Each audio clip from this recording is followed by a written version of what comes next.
ஹாய்ங்க எல்லாருக்கும். இன்னைக்கு morning breakfast என்ன செய்ய போறேன்னு சொல்லிட்டு பார்க்கலாமா? மாவு இருக்குது, இட்லி மாவு. இன்னைக்கு வந்து தட்டு இட்லி தான் ஊத்த போறேன். தட்டுல கொஞ்சமா எண்ணெய் சேர்த்துட்டு நல்லா ஸ்ப்ரெட் பண்ணிக்கலாம். தட்டுல வந்து மாவு ஊத்திக்கலாம். வேக போட்டுடலாம். இட்லிக்கு தொட்டுன்னு சாப்பிட்றதுக்கு ஒரு 5 மினிட்ஸ்ல வந்து பூண்டு சட்னி தான் செய்ய போறோம். வாங்க எப்படி செய்யுதுன்னு பார்க்கலாம். அதுக்கு வந்து ஒரு 3 பல் பூண்டை வந்து இடிக்கல்ல வந்து சேர்த்துக்கலாம்.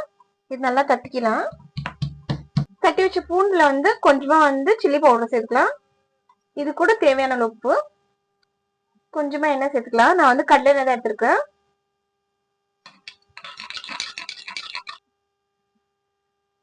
இதுக்கு மேல வந்து இந்த பூண்டு சட்னி ஊற்றிக்கலாம்.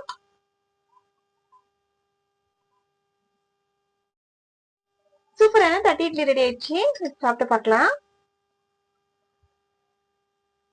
இட்லி சாப்பிட்டு நல்லா வெந்து கொடுப்போம் போன